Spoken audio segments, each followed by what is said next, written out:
Every soldier in the Galactic Coalition takes the same blood test. It takes 3 seconds. It has never failed. Not once in 200 years. But on a cold morning aboard Station Vera, one human soldier rolled up his sleeve, and the test took 3 seconds too long. Then the screen cracked with red light. Then every alarm in the facility went off. The words on the display made alien officers freeze where they stood. Extinct royal line detected. But the truth behind this will shock you. Because this wasn't a glitch. This was a secret buried for 1,000 years, a bloodline that powerful empires swore they had wiped out forever. In this story, you'll discover why a simple human recruit made an entire alien fleet panic. You'll learn who really erased this royal family from history. And you'll find out why. In the end, the whole galaxy would learn to fear and respect one ordinary man from Earth. This is an HFY story. Humanity is about to remind the stars who we are. Let me show you exactly how this happened. Jake Mercer was nobody special. At least, that's what he believed. He grew up on a small farm in Ohio, fixing tractors and watching the stars. When Earth joined the Galactic Coalition, Jake signed up like thousands of other humans. He wanted to see space. He wanted to matter. The Coalition gave humans the jobs nobody else wanted. Heavy lifting, dangerous patrols, long shifts in cold corridors. The alien races thought humans were simple creatures from a violent little planet. Jake didn't argue. He just worked hard and kept his head down. Station Vera floated at the edge of Coalition space. It was a giant ring of silver metal, home to 50,000 soldiers from a dozen worlds. Jake had been stationed there for 6 months. He cleaned engine bays. He carried supply crates. He ate alone most nights. Nobody noticed him. Nobody cared. That was about to change forever. It started with a simple order. Every soldier on the station had to take a yearly blood test. It was routine. Boring. Even. The medical bay smelled like clean metal and strange alien herbs. Jake stood in line behind a tall Veshari officer with gray skin and 4 eyes. The line moved fast. The machine only needed 1 drop of blood. 3 seconds later, your file updated, and you walked out. Simple. A nurse named Sella waved Jake forward. She was a lumen, a graceful race with soft blue skin and golden eyes that seemed to glow. The Lumen were healers, known across the galaxy for their kindness. Sella smiled at Jake the way nurses smile at everyone. Polite, quick, ready for the next patient. Warm out, please, she said. Jake rolled up his sleeve. The machine's needle touched his skinches. He felt a tiny pinch.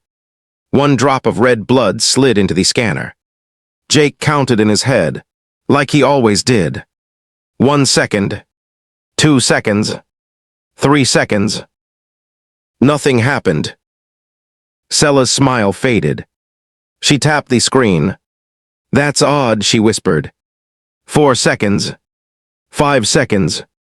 The machine began to hum low at first, then louder. The lights on its panel flickered from calm blue to warning yellow. Jake stepped back. Is it broken? He asked. Sella didn't answer. Her golden eyes were locked on the screen. Lines of code raced across it faster than anyone could read. Then the code stopped. The screen flashed pure red. Words appeared in the official language of the Coalition. Letters so old the font itself hadn't been used in centuries. Extinct royal line detected. Match, House of Kharzan. Status, impossible. For 1 heartbeat, the medical bay was silent. Then the machine exploded with sparks. Sella jumped back with a sharp cry, and every alarm on Station Vera went off at once. Red lights spun across the ceiling. Blast doors slammed shut down the hallway. A voice boomed from the speakers, repeating 1 phrase in 12 alien languages. Priority 1 alert. Medical Bay 7. Lockdown active. Jake stood frozen, His sleeve still rolled up, a tiny dot of blood on his arm. "What did I do?" he asked. His voice sounded small under the screaming alarms. Sella stared at him like she was seeing a ghost. Her hands trembled. "That name," she breathed. "Karzan. That's not possible. They're gone. They've been gone for 1,000 years." Before Jake could ask what she meant, armored guards flooded into the room. 6 of them, weapons raised not at an enemy, but at him, a farm boy from Ohio. The guard captain, a huge Drakari with scales like black stone, looked at the broken machine, then at Jake. Something flickered in the captain's eyes. It wasn't anger. It was fear. "Take him to the commander," the captain ordered. "And nobody speaks of this. Not one word." As the guards led Jake away, he glanced back at Sella. She was still staring at him, one hand over her mouth. And far away, on a dark throne world Jake had never heard of, an old enemy received a message they had waited 1,000 years to never receive. The bloodline lives. Jake had never seen the commander's office before. Soldiers like him didn't get invited to the top of the station. The guards marched him through silver hallways, past officers who stopped and stared. Word was already spreading. Jake could feel it in every glance. By the time the elevator doors opened, his heart was pounding like a drum. Commander Thuron Vale stood behind a wide desk made of dark glass. He was human, one of the few humans with real power in the coalition. His hair was gray, and his face was carved with old scars. Behind him, the window showed the endless black of space. The commander waved the guards out. The door hissed shut. For a long moment, the 2 men just looked at each other. "Sit down," son, Vale finally said. Jake sat. His hands wouldn't stop shaking. "Sir, I don't know what happened. The machine did its job," Vale cut in. He turned to the window. "Tell me, Mercer, what do you know about your family?" The question caught Jake off guard. "Not much, sir. My parents died when I was 2. A transport accident. My grandmother raised me on the farm. She passed 3 years ago. Your grandmother," Vale nodded slowly. "Did she ever tell you where your family came from?" "Before Ohio? Before Earth's records? No, sir. She never talked about the past. She always said the past was a locked door, and some doors should stay locked." Vale gave a tired smile. "Smart woman. Smarter than you know." He pressed a button on his desk. A hologram rose into the air between them, a slowly spinning symbol. A silver star wrapped inside a ring of flames. Jake leaned forward. He had seen that symbol before. It was carved into the bottom of his grandmother's old wooden box, the one she kept locked under her bed. The one thing she left him when she died. "That look on your face tells me you know this mark," Vale said. "My grandmother had it. On a box. I never knew what it meant." Vale took a deep breath. "That is the seal of House Karzan.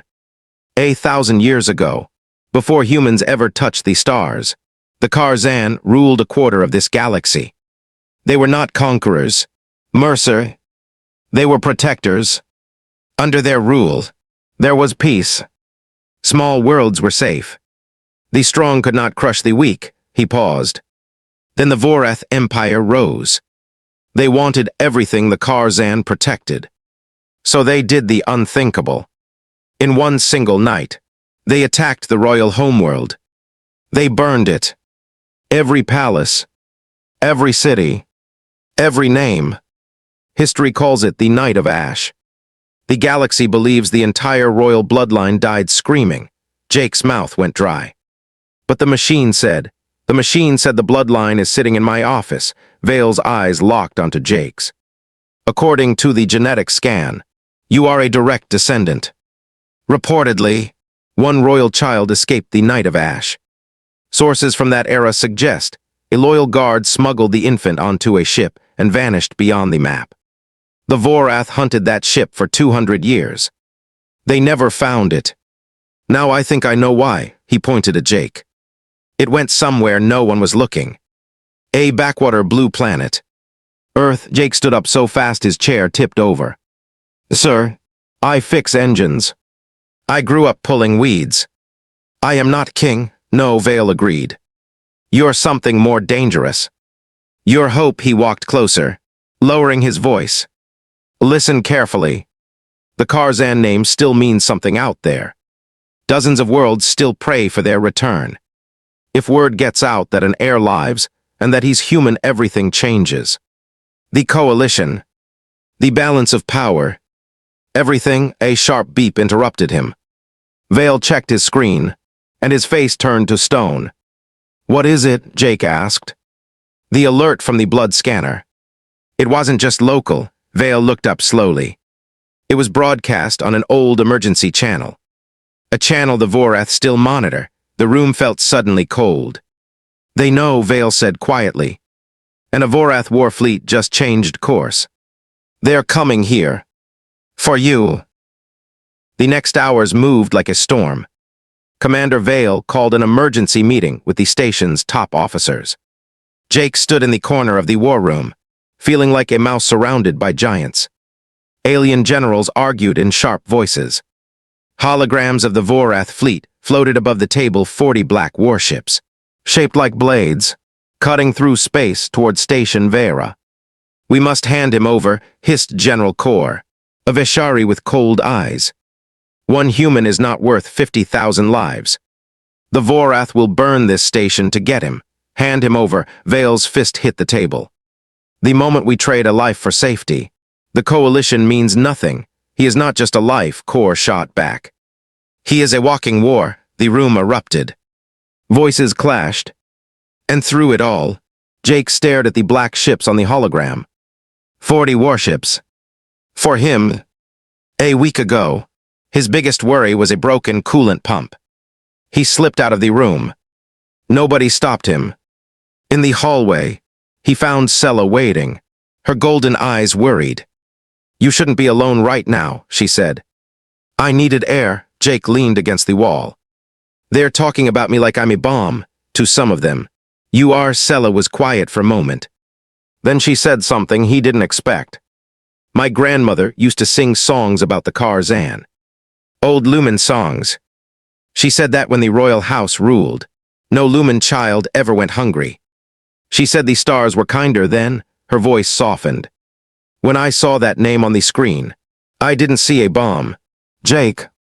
I saw a promise my people thought was broken forever. Jake didn't know what to say. So he said the truth. I'm scared. Sella, good, she replied. My grandmother also said only fools feel no fear. The brave feel it and stand anyway. Before he could answer, the station shook. A low boom rolled through the metal walls. Then another. Alarms screamed back to life. Vale's voice thundered over the speakers. All hands to battle stations. Vorath scout ships have entered the sector. This is not a drill. The next hours blurred into chaos. Jake was rushed to a secure room deep in the station's core. Guards stood at his door. Through a small screen, he watched the battle begin. The coalition fleet formed a wall in space, but it was a thin wall. Vera was a border station, not a fortress. The Vorath scouts tested the defenses, striking fast and vanishing into the dark. Everyone knew the truth. When the main fleet arrived, the wall would break. Alone in the room, Jake opened the small bag of things he'd brought from his locker. At the bottom sat his grandmother's wooden box. He had carried it across the galaxy and never once opened it. The lock had no key. It never had. He ran his finger over the silver star, carved into the wood, the seal of Karzan. Then, almost without thinking, he pressed his thumb against it. The box clicked. Jake's breath caught. The lid rose on its own, smooth and silent, as if it had been waiting for his touch all these years. A blood lock, he realized. It only opened for the bloodline. Inside lay 3 things. A folded letter, written in his grandmother's shaky hand. A small crystal that glowed with soft white light. And a ring heavy, ancient, marked with the flaming star. With trembling hands, Jake unfolded the letter. The first line stopped his heart. My dearest Jake, if you are reading this, then the galaxy has found you, and I am sorry. I am not your grandmother by blood.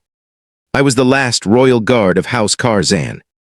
The night your true family burned, I was given one order: protect the heir. I carried your grandfather to Earth as a baby. I guarded your father, and then I guarded you. The crystal holds the rest of the truth. But know this first, the Vorath did not destroy your house alone. They had help from inside the coalition. Trust no throne, no flag, no uniform.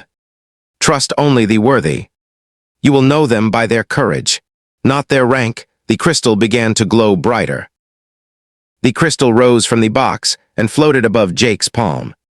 Light spilled from it, painting the dark room with moving pictures. A recording. A memory, saved for 1,000 years. Jake saw a burning city under a purple sky. He saw towers falling, and he saw a woman in silver armor running through smoke with a baby in her arms, the same woman who would one day bake him pies in Ohio. Then the image changed. It showed a great hall and a tall man with kind, tired eyes. The last king of Karzan. He spoke directly into the recorder, and somehow, across 1,000 years, directly to Jake. To the child of my child, however far you are. If this message lives, then so do you. And that is enough. They will tell you our house fell because we were weak. That is a lie. We fell because we refused to become monsters. The Vorath offered us a deal: rule the galaxy beside them. Crush the small worlds. Share the spoils. We said no. So they burned us. But hear me. They could not have found our homeworld without coordinates. Coordinates only the Coalition's High Council possessed. The king leaned closer. We were sold, little one, by those sworn to stand with us. The proof is sealed inside this crystal. Names, records, voices. When the time comes, let truth be your first weapon. It cuts deeper than any blade. The light faded. Jake sat in the silence, holding 1,000 years of betrayal in his hand. The Coalition. The same Coalition whose uniform he wore. Some of its founding houses had helped murder his family, and their descendants still sat in power today. The door hissed open. Commander Vale entered, his face grim. The Vorath main fleet arrives in 6 hours. The council just voted. He paused. Jaw tight. They've ordered me to surrender you. Mercer. Official word came from High Counselor Dren himself. Jake looked up slowly. Dren. Is his house old? One of the founders, the oldest. Why? Jake held out the crystal. Because a dead king just told me who sold his family to the Vorath. Play it. Vale watched the recording in stone silence.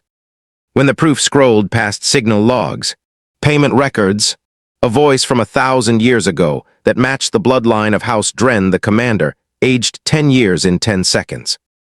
Stars forgive us, he whispered. The order to hand you over, it isn't fear. It's a cleanup. Dren is finishing what his ancestors started. Then we don't follow the order, Jake said. Son, if I refuse the council, I lose my command. Maybe my head. And the Vorath fleet still comes. 40 warships against our 9. The math doesn't change, Jake stood. Something was different in him, now something that had been waking up since the alarms first screamed. Then we changed the math. You said dozens of worlds still pray for the Karzan to return. The Lumen. The border colonies.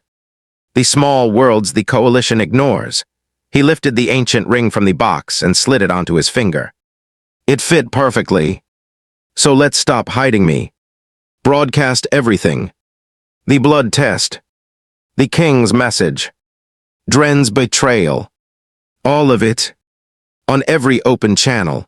To every world in range. Vale stared at him. The moment you do that, you can't go back. You won't be a soldier anymore. You'll be a target for every power in the galaxy. I've been a target since the test took 3 seconds too long, Jake said. At least now I get to choose what kind. He took a breath. My grandmother, my guard, wrote that I should trust courage, not rank. You're still standing here. Commander. That tells me which one you are, for the first time. Vale smiled. Then he tapped his comm. Officer Sella. Report to communications. We have a message to send. He turned to Jake. You realize most plans like this fail. I'm human, Jake said. Failing on purpose is how we learn to winches. 20 minutes later, every screen in the sector lit up with Jake's face, a king's voice, and the truth. And across the darkness, on 40 black warships and 100 quiet worlds, everything began to change. The broadcast spread faster than fire. Within 1 hour, Jake's face was on screens across 100 worlds. The king's words played in markets, temples, and mining camps. And then, something happened that no one expected. The galaxy answered. It started small. 3 old Lumen cruisers appeared at the edge of the sector, ships that had been sitting in museums for decades. Their message was simple. We remember the Karzan. We stand with the air. Then came the border colony's rough little ships, patched together, armed with stubborn courage. Then mining ships. Then farming transports with welded-on cannons. One by one, the small worlds the coalition had ignored came out of the dark. By the 5th hour, 90 ships floated beside Station Vera. They were not a fleet. They were a family of strangers, gathered around a promise 1,000 years old. But the Vorath still came. 40 true warships against 90 brave relics. When the Black Blades dropped out of deep space, even hope held its breath. The Vorath flagship sent one message: surrender the bloodline, or join it in ash. Jake stood on the command deck, wearing his plain soldier's uniform, the ancient ring on his hand. Vale offered him chance to hide in the core. Jake refused. Instead, he opened a channel to the Vorath fleet and to every world still watching. My name is Jake Mercer, he said. I was born on a farm. I fix engines. And I am the last son of House Karzan. His voice did not shake. 1,000 years ago, you burned my family because they refused to help you crush the weak. You thought fire could kill an idea. But look around you. The idea is still here. It was hiding on a little blue planet, learning what humans know best how to fall. Get up and stand together, he leaned forward. You've never fought humans before. Let me explain us. We are the species that ran toward storms. We tamed wolves and called them friends. Every human you see chose to be here, knowing they might die. So before you fire, ask yourselves one question.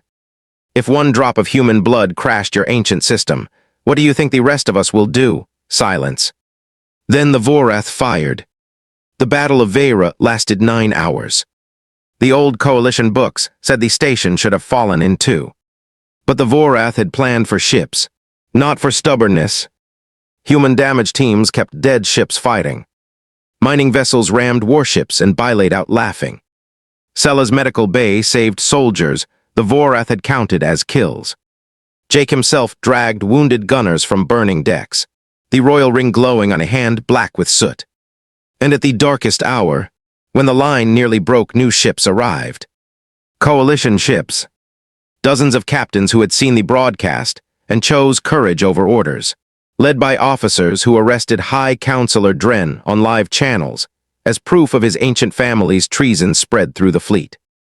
Caught between truth and thunder, the Vorath fleet broke and ran for the first time in recorded history. When the alarms finally went quiet, the survivors gathered in the great hangar. Someone called out, "Long live the king!" 1,000 voices took it up. They wanted a throne, a crown, a return to the old days.